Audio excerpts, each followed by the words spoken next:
Bien, pues buenas tardes, señoras, señores, muy buenas tardes, es un gusto recibirles, arrancar junto con estos destacados panelistas lo que son los diálogos de los líderes, este evento que ya es la segunda ocasión que se lleva a cabo aquí en Intermoda, que nos fue muy bien, extraordinariamente bien, en la primera sesión por todo el aprendizaje, el diálogo y el intercambio de ideas que hay en estos diálogos, además tocando los temas más relevantes en este momento para la industria del vestido, la industria de la moda y en general también para la economía de nuestro país y los momentos que estamos viviendo, ¿no? Este momento que también tiene su parte, ojalá y nos dé tiempo de entrarle, de qué tanto nos puede contaminar políticamente lo que está pasando ya con las pre-campañas, ¿no?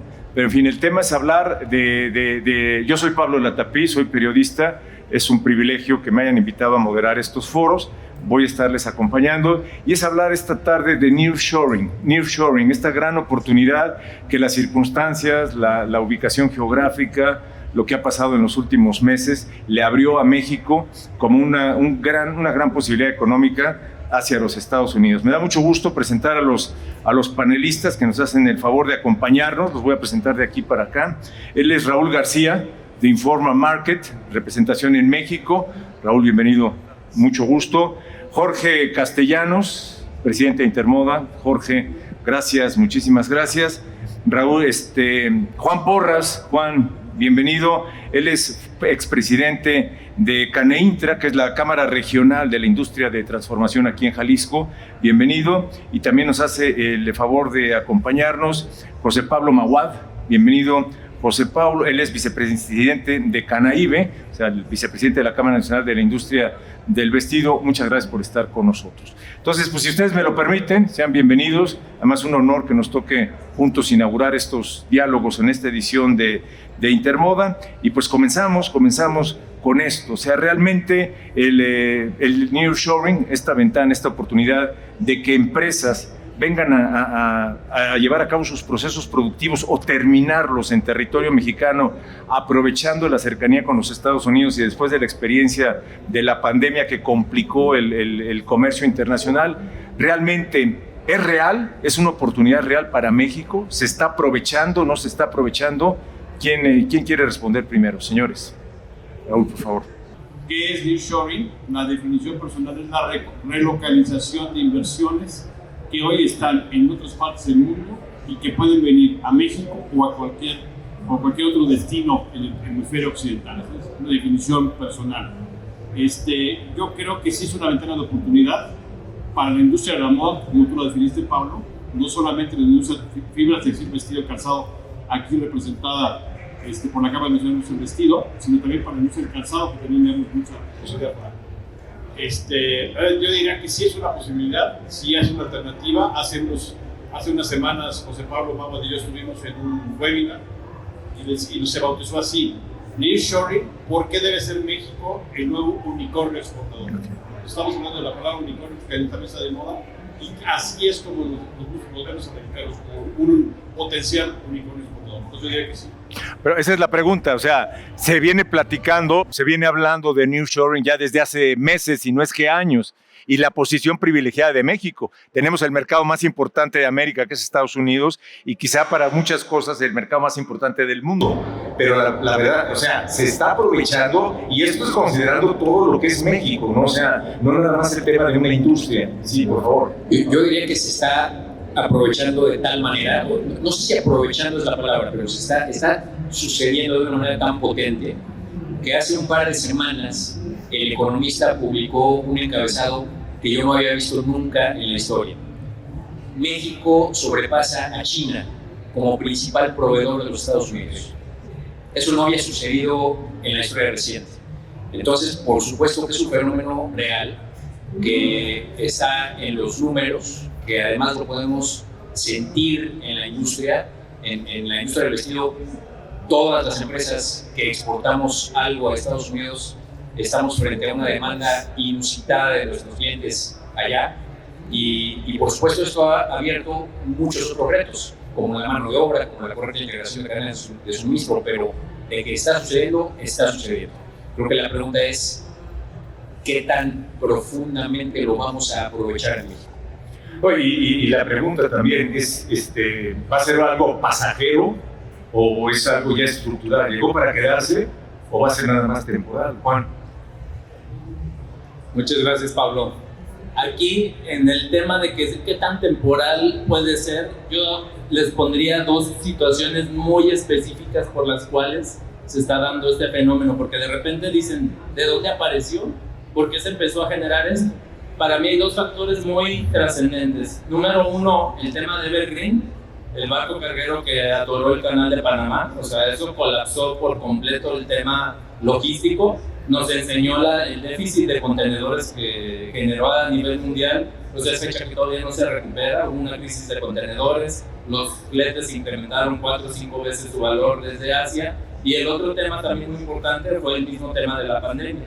Obviamente, en combinación con el problema económico político entre Estados Unidos y China, es lo que genera esta situación del nearshoring. Ahora, ¿se está aprovechando o no? México es naturalmente un destino para el nearshoring. ¿Por qué? Porque somos los vecinos de Estados Unidos. ¿Y en qué medida lo vamos a poder aprovechar? En la medida de que podamos desarrollar, sobre todo, políticas energéticas. Ahorita prácticamente el 99% de los parques industriales está ocupado, la superficie de parques industriales está totalmente ocupada, se están desarrollando nuevos, pero esto no es de la noche a la mañana. Y los que están desocupados es solamente por falta de energía. Entonces, en la medida que podamos generar políticas para fomentar la generación de energía y la proveeduría de esta energía a los parques industriales, México va a seguir aprovechándolo a su actualidad. Para que nos demos una idea, el 75% de los parques industriales en México está ocupado por empresas extranjeras. Entonces, de ese nivel es el tamaño de necesidad que existe en el país y de oportunidad a la vez. Jorge, buenas tardes.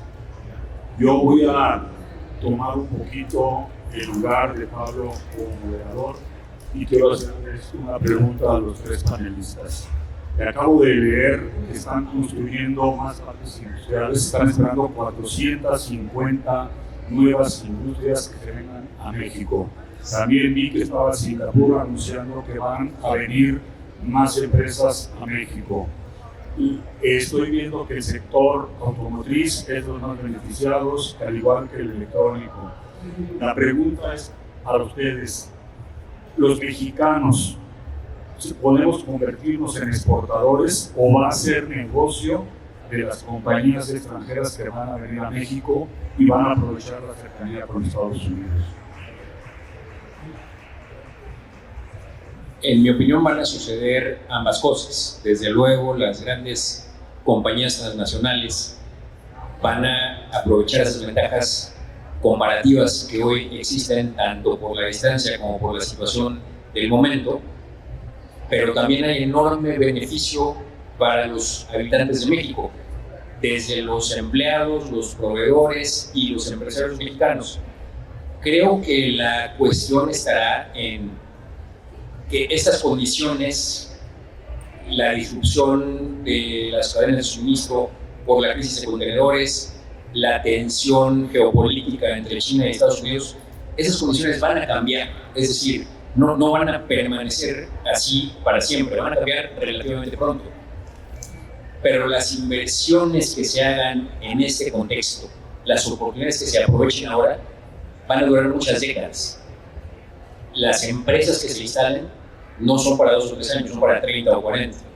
Creo que el tema está en qué tanto estemos dispuestos a tomar ese arrojo que se requiere para montarnos en la oportunidad. Es como montarse en la parte alta de la ola de surf y buscar mantenerse ahí el tiempo necesario. Pero para eso hay que estar preparados, hay que aprender a surfear, hay que practicarlo, hay que tener una buena tabla. Entonces, ahí está nuestro reto. ¿Cómo nos preparamos de la mejor manera, como país, como estados, como empresarios, para aprovechar la oportunidad? Por favor.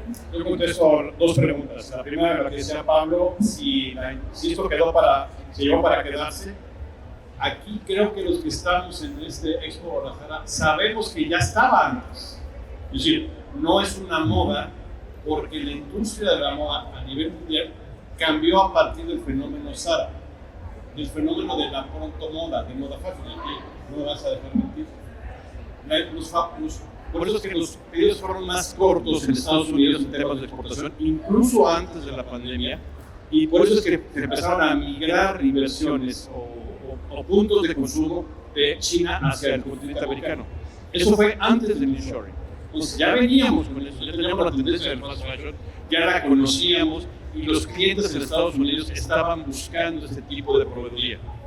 Ahora ya con el nearshoring, como que entusiasma más el tema, yo diría que sí. Eso no es una tendencia, no es una moda, es algo que llegó ya para quedarse al menos en la industria de la moda, así como yo la conozco en mi opinión personal. En cuanto a que si vienen los chinos, la gente de Singapur, la gente de Estados Unidos, que aquí tengo unas estadísticas que después compartiré con el comité organizador de Intermoda, sí es posible que lleguen solos. Honduras está lleno de inversión extranjera, es decir, no son fabricantes hondureños o dueños hondureños los que exportan, son las grandes transnacionales las que tienen sus bases ahí, y creo que la oportunidad donde tenemos que trabajar, y perdón que me salga aquí lo camaral, mi querido presidente, lo que tenemos que trabajar como cámaras, sí, es que yo fui exdirector de la Cámara de Vestidos, por eso me viene la tendencia, la carencia de las tablas, es buscar un trabajo entre los organismos empresariales, con Camín, por ejemplo, con los inversionistas y trabajar juntos, inversiones. El how to do business en México es bien importante. Tienen que buscar estos inversionistas, no venir solos, venir del abrazo con fabricantes, con inversionistas que conocen el mercado mexicano, lo que se debe de hacer y lo que no se debe hacer. Entonces, yo contestaría así tu pregunta, Jorge. Sí es una buena posibilidad, pero en una inversión conjunta. Ese es mi punto de vista. Gracias. Yo complementaría esto con información que debemos de tener muy relevante para ver cómo la podemos aprovechar. Aquí el problema es que desafortunadamente en la cultura empresarial no tenemos la disciplina muchas veces de analizar los datos, pero los datos ahí están y nos darían claramente por qué está ocurriendo el nearshoring. Para empezar, el Banco Interamericano de Desarrollo calcula que del total de inversión que va a haber en Latinoamérica por cuestión del nearshoring, México recibiría el 55% de esa inversión. ¿Por qué? Por su simple ubicación geográfica, por su situación estructural en cuanto a temas de energía, en temas de legislaciones, los tratados comerciales, que ese es todo un tema muy relevante para que aterrice la inversión en México. El otro factor muy importante es la mano de obra. México actualmente tiene el 26% de menor costo en cuestión de mano de obra, lo cual lo hace claramente atractivo. Si le metemos lo que es la mano de obra y lo que es el tema logístico, bueno, pues imagínense qué nivel de ahorro le estaríamos generando a un mercado americano. Por otro lado es el tema energético, que ya lo tocamos por ahí, pero lo que sí hay que remarcar es que los consumibles, el gas natural es el 35% más barato en México que en Asia, por ejemplo. Y el otro tema también muy importante es la demografía. Nuestra pirámide poblacional es una pirámide joven, es una pirámide que tiene una proyección para convertir una clase media potente que va a demandar productos y servicios, y en esa medida es como se va a poder desarrollar la industria nacional y de servicios en dar servicio al mismo mercado interno y a la exportación, porque al generarse estas inversiones en México van a demandar todos estos servicios de manera satelital. Entonces, si tomamos en cuenta estos factores, pues es cuestión de que basemos nuestro proyecto de empresa y nuestra visión de mediano y largo plazo tomando en cuenta estos factores, ¿no? Obviamente la ubicación geográfica ya lo mencionamos, lo que es el tema de infraestructura, tanto en caminos y vías férreas, que también son líneas muy directas para el mercado americano, esa es una gran ventaja. Los tratados comerciales y las reservas de petróleo. México también es uno de los que tienen esa autosuficiencia energética, hablando por ejemplo de petróleo y de gas natural. Entonces, estos temas son para que el nearshoring nos puede durar 10, 15, 20 años de desarrollo ampliamente. No es afán de aguar la fiesta, porque es un panorama muy optimista, pero además de que China empieza a mandar ya señales erráticas, hay algunas cosas que ya están bien en China, otras que todavía no termina porque es un jugador importantísimo. Hay tareas que hay que hacer aquí en México, tareas de infraestructura, hablabas de una política energética, capacitación del personal. ¿Se están haciendo esas tareas para realmente que siga, como ustedes dicen, el nearshoring? Ahí está la pregunta. Lo bueno que no querías aguar la fiesta, ¿eh? No, pero igual estoy mal y ya ves que como periodista uno tiene de repente ser muy fatalista, ¿no? Claro que no se están haciendo. Por supuesto que las grandes decisiones de infraestructura en el país deberían ser diferentes a las que se están tomando. Estamos en realidad concentrados en proyectos de capricho, de voltear al pasado en vez de estar enfocados en lo que deberíamos, que es mayor y más eficiente producción energética y mejor y más eficiente capacidad logística. Esos son los dos factores logística, que, claro, es una palabra clave, la logística. Energía y logística. Es lo que sirve ser vecino si no tienes contacto. Exactamente. Entonces, por supuesto que ahí deberíamos estar puertos, aeropuertos, carreteras, vías de ferrocarril. Por otro lado, energías, pero renovables, limpias, no energías de combustibles fósiles del pasado. Entonces, claro, como sociedad, como sectores empresariales, como sociedad civil organizada, debemos de poner un enfoque muy importante en el tipo de proyecto de país de futuro que queremos, hacia dónde queremos ir. Y no es difícil ver cuáles son las mejores prácticas y qué es lo que hay que hacer. Y tampoco es difícil ver qué es lo que no hay que hacer. Ahí tenemos los ejemplos muy claros de qué sucede en un camino y en el otro. Esperemos ser capaces como país de pronto enderezar ese rumbo. Yo sigo creyendo en Santa Cruz. Entonces, afortunadamente ya vienen las nuevas elecciones, las nuevas promesas, los nuevos compromisos, etc. Yo te diría que sigue cargando, que no obstante los TikToks, claramente, no obstante los obstáculos que todos sabemos que no vienen al caso aquí a enlistarlos, no obstante los obstáculos, México va bien, el número que decía José Pablo de lo que anunciaba el economista, etc. ¿Qué había que hacer en esa carta de Santa Cruz, Pablo? Pedir que remonten, que vuelvan a poner ProMéxico. Okay. Uno de los primarios errores que cometió la actual administración fue por simple necedad cancelar ProMéxico. Aquí abajo en el Salón México hay un pabellón de la India, no estoy haciendo comercial, pero si lo ven, viene abanderado por la Comisión de Comercio de la India. ¿Por qué la India en México? Qué bueno que están aquí, qué bueno que es negocio para ustedes, ¿no? Bienvenidos. Pero porque ellos sí pueden mover a su gente en todo el mundo y México no tiene una bandera porque por México lo desaparecieron sin darle posibilidad de defensa y cancelaron cualquier cantidad de promoción y de gente experta que estaba en ProMéxico que va al segundo paso, que tenía que capacitar, también hay que capacitar a la gente cómo hacer precios de exportación, cómo hacer las logísticas, los incoterms, toda esa tecnología que en comercio se necesita, que requiere una capacitación especial. ProMéxico la hacía y la hacía bien. Y la promoción de la inversión extranjera de México en el extranjero tampoco la está haciendo nadie. Nadie la está haciendo, por más que lo digan que le iban a hacer. ¿Quién está tomando el papel de lo que hacía ProMéxico? Afortunadamente, los gobiernos estatales. Aquí en Jalisco lo dijimos en el Foro Económico en la mañana, lo están haciendo en Guanajuato, lo están haciendo, y en muchos estados de la República lo están haciendo. Usualmente estados de la República que no son guindas, son los estados azules los que usualmente están haciendo y el estado naranjado aquí. Y un tercer tema que Jorge lo dijo en la ceremonia de inauguración: sustentabilidad. Esta es una feria sustentable, los felicito por ese hecho.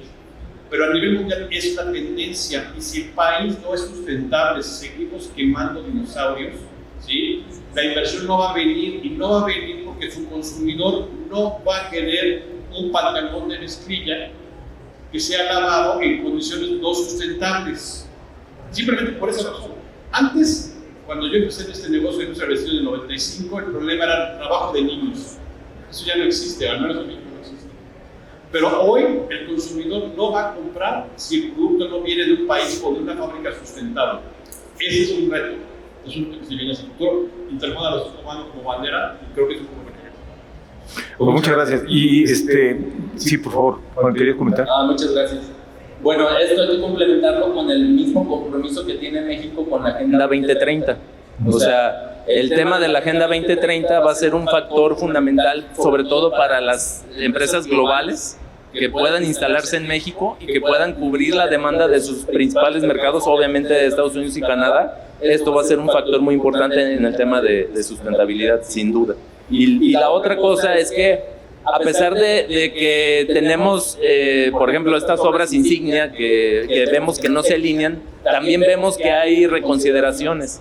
Y si observamos en el último paquete de inversión que se hizo en las plantas de generación de energía de una empresa española de generación de energía, vemos como ya el gobierno nos empieza a escuchar, porque pues muchas veces hacemos el llamado y hacemos esto, pero esa repercusión en las acciones de gobierno no las vemos reflejadas en la dimensión que nosotros quisiéramos. Pero sin embargo vemos que poco a poco empiezan a darse cuenta y a reconsiderar algunas posiciones, ¿no? Y algunas de las plantas estas del paquete de inversión que hizo el gobierno, pues obviamente se van a echar a andar y van a empezar a proveer energía, sobre todo en el noreste del país. Vamos a volver a la parte amable, ¿no? Porque ¿cuáles son las industrias, las empresas, los sectores que están aprovechando el nearshoring y cuáles lo pueden seguir aprovechando en serio? Bueno, y yo lo que he percibido, lo que he leído, me tocó una muy interesante charla que escuché de Raúl, de cómo la industria automotriz está aprovechando estas. Yo creo que son los que más están aprovechando, ¿no, Raúl? La industria automotriz. Está también las industrias de chips, todo lo que tiene que ver con computación. Yo estoy buscando, junto con la Cámara del Vestido, ver cómo apoyamos a nuestros expositores a que se conviertan en exportadores. Bien lo dijo Raúl, tenemos un reto muy grande, el reto de la sustentabilidad. Muy pocas fábricas en México, es lamentable decirlo, son sustentables en el tema de la ropa. En el tema de las lavanderías, no es posible que se consuman 150 litros de agua por cada jean, mientras que en otras partes ya lo están haciendo con 1 litro. He tenido interés de compradores internacionales en venir al evento. Me dicen, ¿qué empresas tienes sustentables? Me da mucha vergüenza decir que tenemos muy poquitas, casi ninguna. Para mí, el trabajo en conjunto que tenemos que hacer como Intermoda, como Concamín, que en la mañana me estaba diciendo Roberto de Echederra, acérquense a nosotros, ese es el momento de impulsar la sustentabilidad en la industria del vestido. Bueno, fue música para mis oídos. ¿Por qué? Porque lo que estamos buscando, que se certifiquen nuestros expositores, que tengan la capacidad, independientemente de exportar. Muchas tiendas en México ya te están pidiendo certificación de que eres sustentable. Grandes cadenas ya están exigiendo que llegues con tu certificado. Entonces, aquí es donde tenemos nosotros que buscar el apoyo de las cámaras. No quiero pensar en el gobierno, tenemos que hacerlo nosotros solos. Si bien ayuda del gobierno, bienvenida, qué bueno, pero nosotros enfocarnos en hacer el trabajo. Bien, una pregunta coyuntural rapidísima. El dólar barato, ¿cómo le afecta, le pega o no al nearshoring? ¿Es transitorio? ¿Qué va a pasar? El dólar barato, voy a compartir con ustedes una conversación que tuve hace 10 minutos contigo, ¿te acuerdas? Respecto al dólar. Él me decía, oye, voy a Nueva York, yo represento a todo esto, represento a Magic. Magic es, quizás como muchos saben, la principal exposición a nivel internacional. Yo represento a Magic, entre otras cosas. Y con mi esposa vendo pozole los domingos, ¿no? Me preguntaban, oye, ¿vamos o no con el tipo de cambio como está? Por supuesto que un tipo de cambio subvaluado no apoya la exportación. O sea, tenemos poca presencia en Magic de mexicanos, otra vez en este país, básicamente porque está subvaluado. Entonces, no nos conviene. Pero yo sí sugeriría que sí fuésemos a las ferias internacionales y sí iniciáramos el esfuerzo exportador, porque esto es de largo plazo. Es decir, la exportación no, y José Pablo lo conoce perfecto, la fábrica de camisas finas y largo que José Pablo representa aquí, tiene muchos años exportando y no fue de la noche a la mañana. Así que practicas tu historia. Pero es de largo plazo el esfuerzo y los tipos de cambio no se van a mantener así porque las tasas de interés van a tener que bajar. Y cuando bajen, el tipo de cambio va a regresar a su normalidad. Es un buen momento para el shopping, es muy malo para la exportación, pero creo que en el mediano plazo se va a componer. Entonces hay que pensar siempre en el mediano plazo, no hay que pensar en la fotografía del día de hoy. No, en el negocio de exportación es siempre a mediano y largo plazo. Señores. Bueno, con un tipo de cambio como el que tenemos actualmente, pues obviamente el tema de las ventas pues lo afecta por esta pérdida cambiaria que se puede tener, pero también se puede pensar en el tema de comprar empresas en el extranjero con un peso fuerte, hacer alianzas con estas empresas, comprar tecnología, comprar maquinaria, o sea, buscar esas inversiones en el extranjero para aprovecharlas en México. Con ese tipo de cambio se puede aprovechar. Obviamente entre las desventajas es que pues fomenta las importaciones.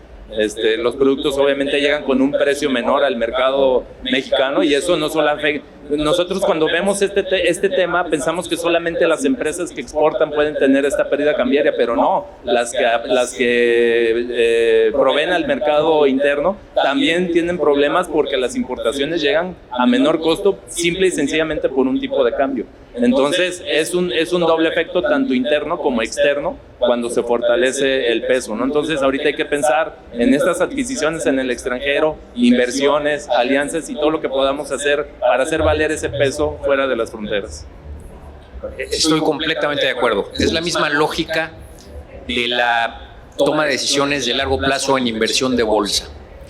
Si cuando los precios de la bolsa caen, el inversionista se asusta y vende, y cuando ve que suben, ve que está yendo bien y compra, acaba perdiendo dinero. Cuando el tipo de cambio está en nuestra contra, me refiero a un peso sobrevaluado que nos hace menos competitivos a la exportación y hace más competitivas las importaciones a México, es momento de invertir en esa tecnología, en esos cambios que normalmente están dolarizados y esperar entonces mejor preparados el momento en el que el tipo de cambio inevitablemente vaya a jugar a nuestro favor para entonces poder vender con mejores márgenes. Pero es exactamente la racional, estoy totalmente de acuerdo en eso. Y complementando un poquito, bueno, si tienes deuda en dólares, pues ni qué decirlo, ¿no? Un gran momento. Entonces esto nos lleva, como decía Raúl, al mediano y el largo plazo, ¿no? Entonces la pregunta es, ¿cuál es la estrategia que tienen que seguir las empresas mexicanas pensando en el nearshoring, que va a seguir, no va a ser una borrachera, ¿sí? Pensando qué hacer para aprovechar las oportunidades, pensando en eso, mediano y largo plazo?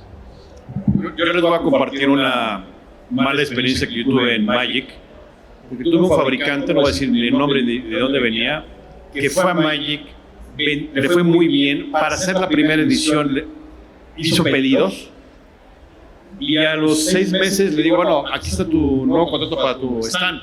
Me dice, no, ya no. Oye, ¿y todo lo que vendiste? Ah, lo cancelé. ¿Por qué? Porque ya Coppel me volvió a comprar. Nunca se me olvidó esa frase. Coppel me volvió a comprar, y no espero que no haya nadie de Coppel aquí, simplemente me refiero a ese tema, ¿no? Entonces, el fabricante mexicano no debe de ver la exportación cuando Coppel o alguna gran cadena me deja de comprar. Tiene que ser una estrategia de negocios de largo plazo, no es una moda tampoco. Por eso me niego a usar el nearshoring como algo de moda. Ya estaba desde antes para nosotros, ¿no? Entonces, si el fabricante quiere exportar, tiene que tomarlo en serio, como lo hacen las fábricas que están aquí presentes que exportan. Tienen que definir como una estrategia de negocios, un plan de negocios a largo plazo. Tienen que invertir dinero en maquinaria, en inversión de personal, en formas de hacer el trabajo. Si es así, sí. Si no, pues que sigan esperando el pedido de Coppel, diría yo. Esa es la definición de trabajo, No sé qué opinas. ¿Qué tal? Sí, para mí a largo plazo tiene que ver con el valor agregado. Tiene que ver con no quedarnos como empresas estacionadas en el ciclo de confort, lo que ya conocemos, los que nos tiene cómodos, lo que sabemos hacer, y no aventurarnos a otras actividades que nos puedan ayudar a innovar, no solo el producto, sino la empresa completa. Las empresas necesitan estar en movimiento para permanecer vivas. Juan, yo recuerdo hace unos meses platicando precisamente de este tema, de cómo mejorar la economía del fabricante nacional. Lo que mencionaba Raúl, muchas veces estás expuesto dependes de una o dos cadenas para toda tu producción. Para mí es el peor error. Y una de las formas más inteligentes de contrarrestar esto es abrir tu panorama, es abrirte a otros mercados. Bien decías, es mercado de compradores. Tenemos que revertir esa situación. que sea un mercado de vendedores, que tú puedas elegir si me vas a pagar muy barato mi producto, pues yo tengo a quién más vendérselo.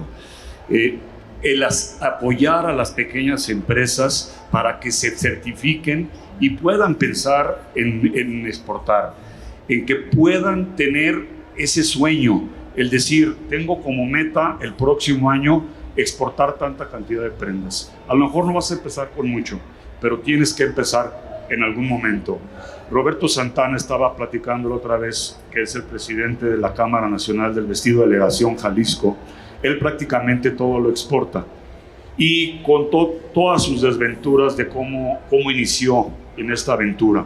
Ahorita toda su producción la exporta.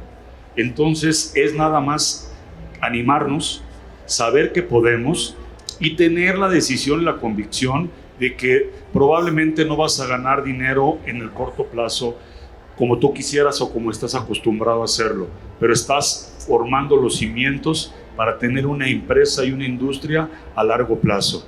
Es como yo lo percibo.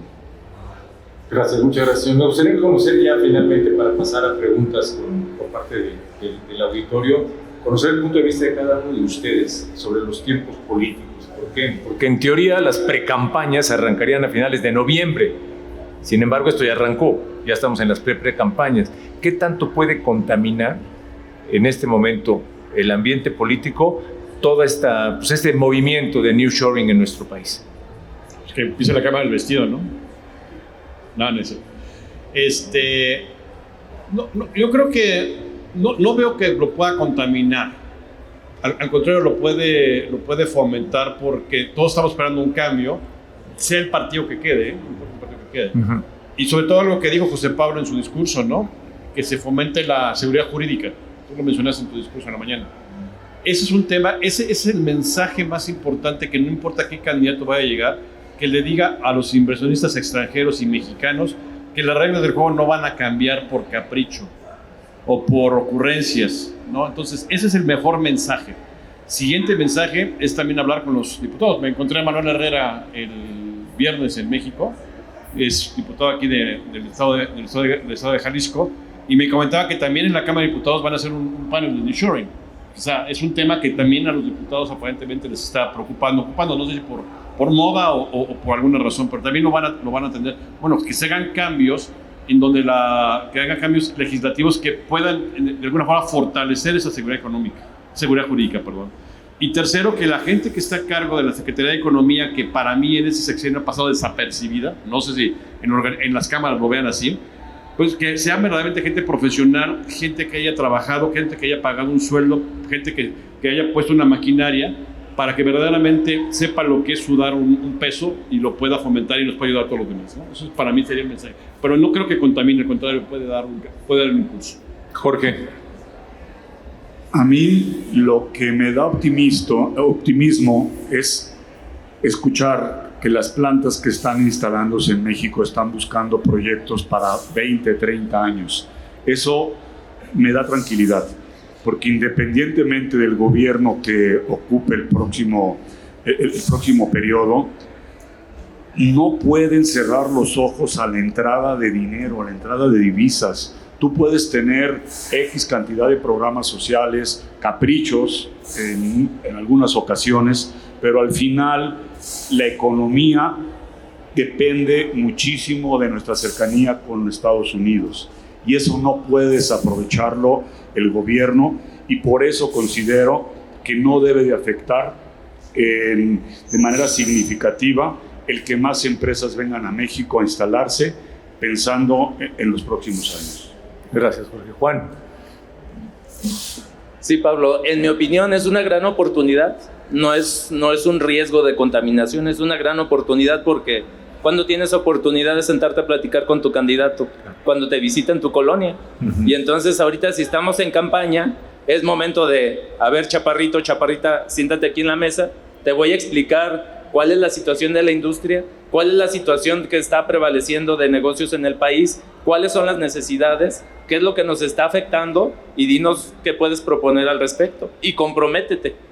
Ahorita, pecando un poquito de adelanto, dentro de lo que es la Confederación de Cámaras Industriales, ya está prácticamente gestado un documento de propuesta y de información para cada uno de los candidatos, sobre todo a la presidencia, en donde vamos orientados a eso. Entonces, lejos de ser una contaminación, es una gran oportunidad, porque de otra manera tendríamos un gobierno que ya viene con 5 años de trabajo. Bueno, pues ya el plan a futuro pues ya prácticamente es de cierre, y entonces esto nos abre una gran oportunidad para establecer compromisos con quien sea que llegue a la administración del país. Entonces, para mí, lejos de ser un riesgo de contaminación, es una gran oportunidad para sentarlos, ponerles en blanco y negro la información, hacerles muy patente cuáles son las necesidades de la industria y del país, y poderlos comprometer a llevarlo a cabo. Entonces, tenemos ahorita el sartén por el mango para poder llevar a cabo compromisos con cada uno de ellos. ¿Y se extendieron los tiempos entonces a favor de esto? Sí, por supuesto. Tenemos más tiempo, más margen de maniobra, y podemos demostrarles con números, con hechos y con datos por qué se están dando ciertas situaciones en el país, ¿no? Entonces es una gran oportunidad para sentarnos con ellos y exigirles un compromiso al respecto. José Pablo. Pablo, lejos de un riesgo de contaminación, creo que es un gran espacio de descontaminación. Creo que llevamos 5 años inmersos en una experiencia política poco positiva en general a la inversión, aunque en efecto las decisiones de largo plazo no se circunscriben a un sexenio, son de varias décadas, pero el mensaje no ha sido el mejor, y el constante circo político tampoco ha sido coadyuvante.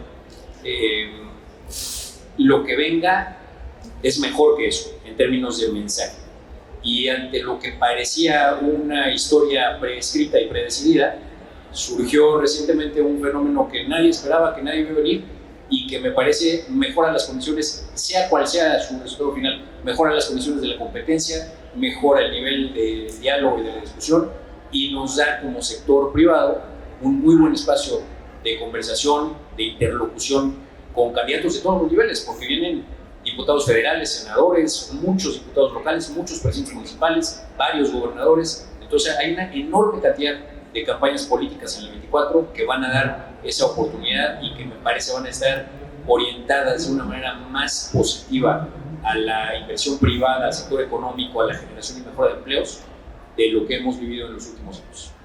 Pues señores, muchísimas gracias. Bravísimo. Si me lo permiten, podemos pasar a 3 preguntas por parte del auditorio, si están de acuerdo. Por favor, ¿quién quiere preguntar aquí? Por favor, el caballero, si se identifica y de dónde viene, si es tan amable. Claro que sí, muy buenas tardes, soy Fabio Núñez, soy consultor en recursos humanos, y precisamente... No, muchas gracias. Perdón, Buenas tardes. Soy Fabio Núñez, soy consultor en recursos humanos, vengo de Grupo Consulta, y bueno, me gustaría saber su posición en relación a los recursos humanos y el nearshoring. Tenemos un déficit de personal, 1.9 millones de trabajadores menos, nos estamos peleando por el personal.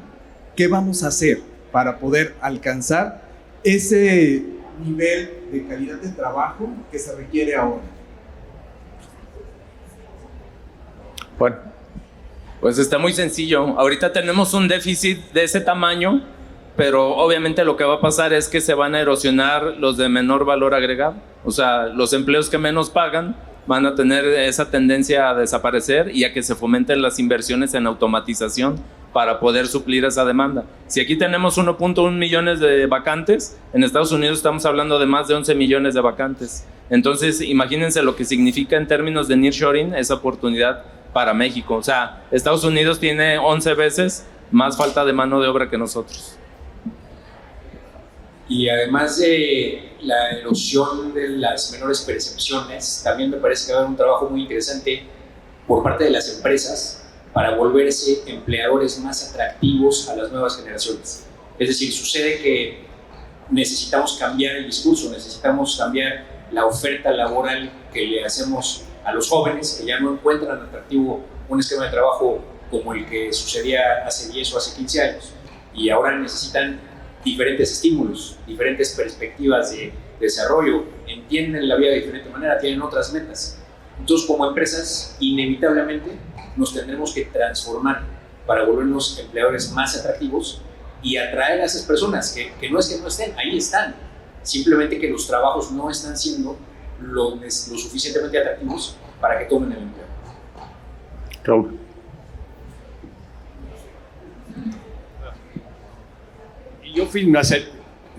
Mi discurso ha sido, esto de exportación es un proyecto de mediano y largo plazo. Las empresas, los organismos empresariales, tenemos que trabajar con las escuelas, con las universidades. Y voy a compartir aquí un ejemplo que conozco bien. En Cuba están preparando gente de TI, que en México es muy, muy escasa, tú lo debes saber, es escasísima. Allá la están desarrollando, ¿sí? Y la gente ya está feliz con lo que se les paga, pero están usando la demanda. O sea, ¿qué requieren los clientes en México? Desarrolladores de estas características, allá lo están haciendo. Y están pudiendo trabajar de alguna forma en este continente, ¿no? El trabajo se hace en Cuba, ya es un éxito. Sigamos ese ejemplo, los buenos ejemplos cubanos, no todos, ¿no? Particularmente creo que a mí me causa mucho gusto conocerlo, porque sí está pudiendo cubrir una demanda y creo que en México lo podemos replicar. Trabajo con universidades también. Jorge. Sí, simplemente para complementar lo que dijeron mis compañeros, es que desde que yo tengo uso de razón, desde muy niño, vi cómo mi padre inició su negocio de ropa y siempre había escasez de costureras, ¿eh? O sea, la verdad es que siempre estábamos buscando la forma o de piratearnos al del vecino o el vecino nos pirateaba a nuestras costureras. ¿Qué hicimos? Pues pusimos una escuela para que aprendieran a coser con nosotros. Y luego había quien me decía, oye, es que de 10 que enseñas se te va 9, pues no le hace, esa una que me queda, ya le estoy sumando. Y fue como logramos nosotros corregir y solventar ese problema que teníamos de mano de obra. Entonces, es nada más capacitar a la gente. Como tú bien dices, Juan, va a haber puestos que van a requerir mucho más preparación de la que hay ahorita. Es una muy buena oportunidad para los jóvenes. Va a haber carreras nuevas. Las carreras tradicionales, algunas van a desaparecer. Estamos viendo que hay sobreoferta de licenciados, en fin, carreras que no están siendo tan productivas. Va a ser momento de voltear a ver esas carreras técnicas, esas carreras que te pueden generar mejores ingresos a ti y que puedas aportar también más a la economía. Muchas gracias. Gracias, señores. Segunda pregunta. Tere, por favor. Y si se presenta usted, nos dice de dónde viene. Hola, buenas tardes a todas y a todos. Mi nombre es Tere Delgado y vengo del sector de alta tecnología. Y mi pregunta fundamental es eso. Ahorita hay una necesidad y quería saber si tienen alguna estrategia, porque para hablar de desarrollo y de enfrentar todos los retos con todos los cambios que ya tenemos encima, ¿considera alguna estrategia para lo que es alta tecnología o transformación digital? Sí, yo creo que prácticamente todas las empresas necesitamos una estrategia sólida de transformación digital. No podemos aspirar a entender un mercado que hoy espera servicios digitales de excelencia, espera entrar a una plataforma amigable, rápida, confiable, que le dé información inmediata, que le dé el estatus permanente de su pedido, cuándo le va a llegar, manera de comunicarse de regreso si hay algún problema. Y si no entendemos eso, pues simplemente estamos en la edad de las cavernas. Entonces, claro que es un elemento fundamental el que tengamos una sólida estrategia de transformación digital como empresas y también como sociedad, como gobiernos. Es decir, a nivel de servicios públicos, igualmente requerimos que nuestros gobiernos, las interacciones que tenemos con los ciudadanos, estén cada vez más y mejor digitalizadas. Juan. Sí, Tere. Mira, dentro de las estrategias, número 1 es, hay que acercar esa tecnología. La Confederación de Cámaras Industriales cuenta con una comisión de Industria 4.0. Se tienen alianzas con los grandes de la tecnología para apoyar este tema de transformación digital. Siemens, algunas otras por ahí que tenemos ya alianzas celebradas con ellos. ¿Y eso con qué fin? Con crear esa cercanía entre estas empresas globales que son líderes en tema de transformación digital y las empresas mexicanas. En las empresas mexicanas tenemos que verlo desde dos ópticas diferentes, lo que son micros, pequeñas y medianas, y las grandes. Las grandes de alguna manera cuentan con departamentos propios, con sistemas ya muy desarrollados para irse actualizando, y realmente es muy poco lo que necesitamos, vamos a ir coadyuvar en ese sentido. En el tema de las pequeñas y medianas, son 3 temas trascendentales para que se pueda desarrollar, no necesariamente crecer. No necesariamente tenemos que crecer a todas las pequeñas, es más que necesario que se mantengan tal vez de su tamaño, pero sí que se especialicen, y esa especialización solamente va a llegar con capacitación, con certificación y con financiamiento. Y dentro de esa capacitación y esa certificación tiene que entrar como un factor muy preponderante el tema de transformación digital, porque eso es lo que les puede dar la productividad y la eficiencia para poderse integrar a las cadenas de suministro. Yo finalizaría diciendo sí en telas, por ejemplo. O sea, hoy lo platicábamos, estábamos hablando de sustentabilidad, es decir, ¿qué hacemos con las telas? ¿Qué hacemos? Se están dando cuenta que algunas cadenas están empezando a que tú le reciban tu ropa usada. ¿Qué van a hacer con ella? La van a reciclar. O sea, ahí hay un tema de alta tecnología. Quizás ya hay temas de robots. Yo me acuerdo que haber ido con el papá de José Pablo en el 95 a TC Square, a Raleigh, North California. Ya había robots desde aquel entonces y existen, y es una tecnología de alta definición que también existe en la industria del vestido, que no se ha desarrollado, pero ahí está desde hace más de 20 años, 30 años. Hay que fomentar su uso, ¿no? Y finalmente también el uso de la información, de alguna forma también lo decía José Pablo, el business intelligence, es decir, saber no solamente tener los estados financieros, las nóminas, el pago del seguro social, no, el cómo usar toda esta información en beneficio a las decisiones que tienen que tomar los empresarios. Serían las 3 líneas. Jorge. Bueno, para concluir, es otra oportunidad de hacer negocio. O sea, estamos viendo aquí en esta plática cómo van surgiendo ideas, cómo lo que puede parecer un riesgo, puede parecer un reto, se convierte en una oportunidad. Van a ir creciendo de la mano las pequeñas empresas con empresas que surjan para cubrir esa necesidad de tecnología. Lo que bien decíamos, la sustentabilidad, certificación, eficientarnos, todo va a ir de la mano con empresas nuevas que van a ir dándonos la pauta de cómo poder ser mejores, cómo ser muchísimo más eficientes y cómo cuidar más al planeta. Entonces, todo esto para mí es una gran oportunidad que debemos aprovechar ahorita todos los que estamos involucrados en la industria, sea el sector que sea. Gracias, Jorge.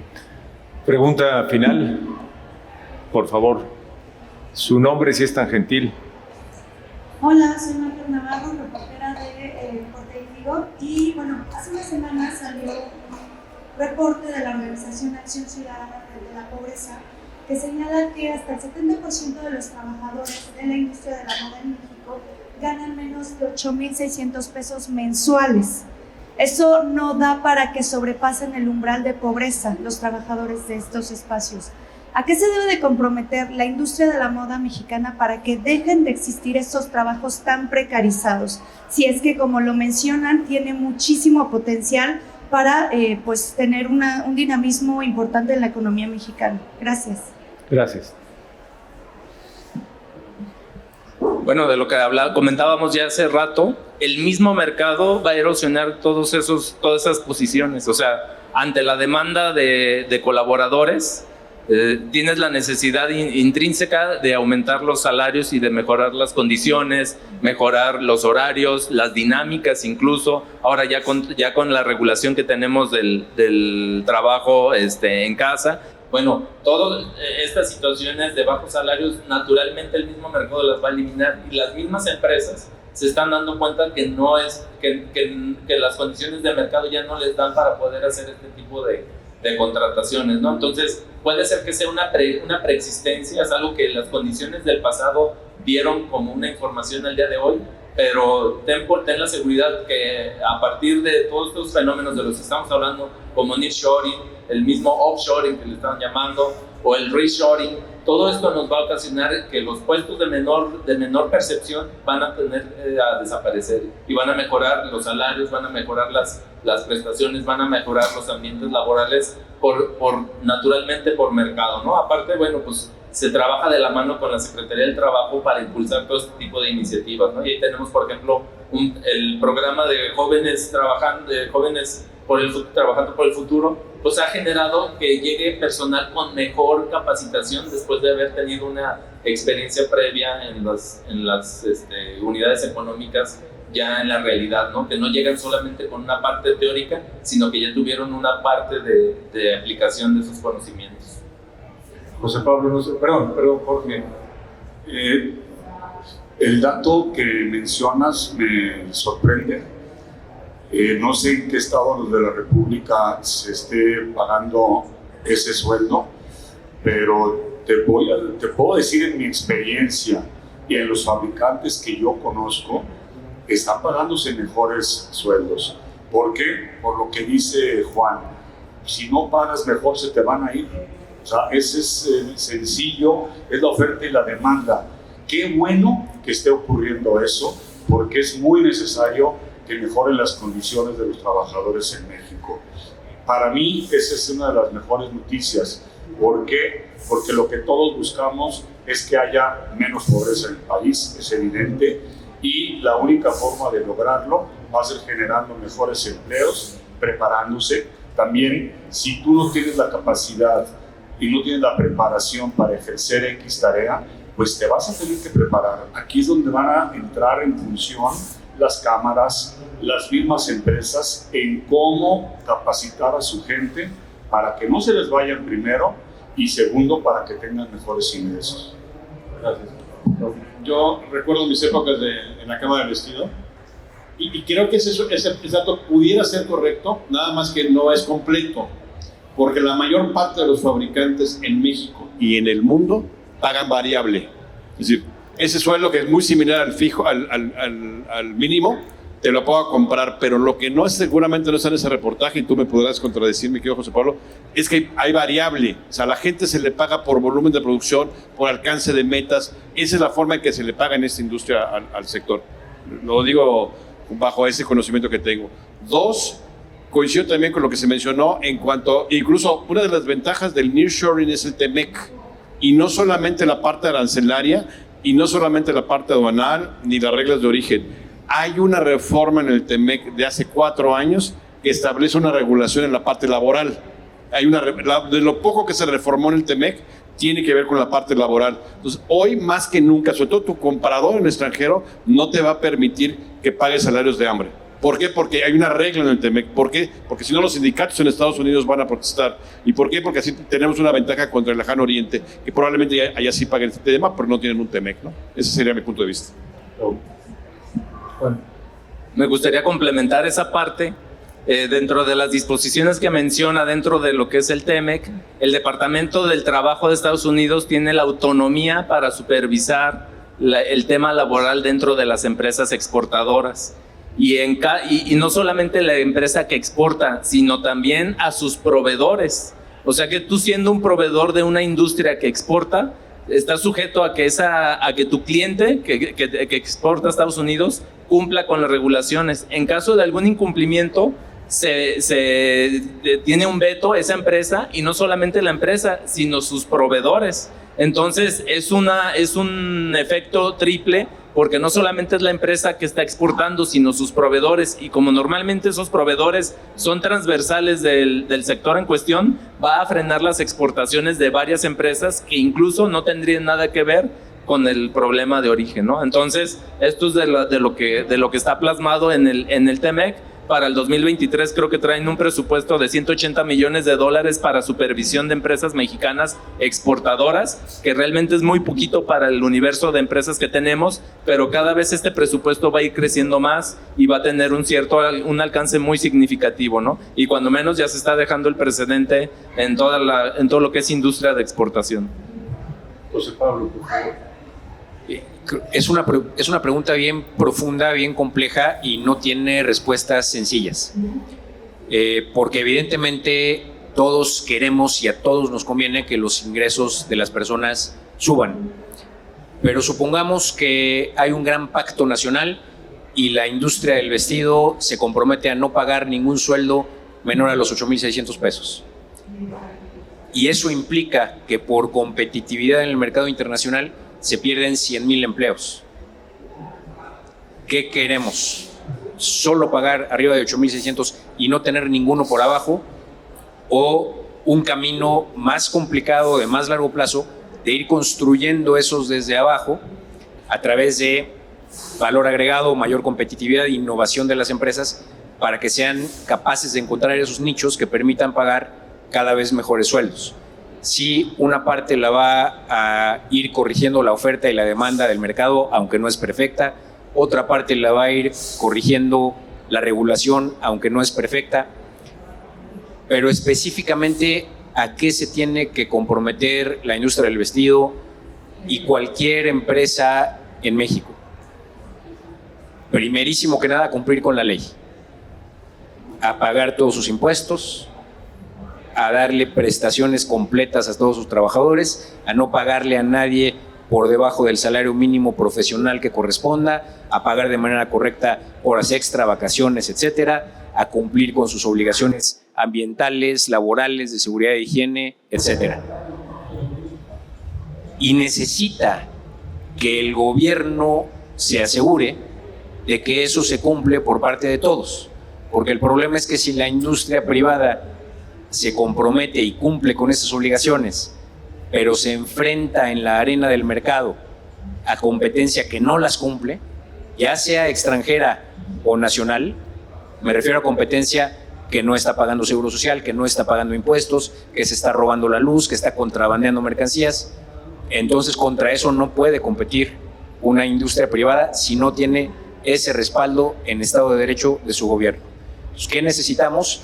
Sí, un compromiso de la industria, no solo del vestido, sino de toda la industria, a cumplir con la ley, junto con un compromiso del gobierno de que todos la cumplamos. Muchas gracias. Señores, ¿algo más? Pues muchísimas gracias, gran panel, muchísimas gracias, mis respetos, muchísimas gracias a Pablo, Juan, Jorge, Raúl y Sharon Guzmán, en nombre de Intermoda, les hace entregar un reconocimiento. Raúl, don José Pablo. Gracias, Sharon. Muchas gracias, muchas felicidades. Un gustazo. La foto oficial, señores. La foto del panel. Gran panel, muchísimas gracias. Pablo, Juan, Jorge, muchas gracias. Juan.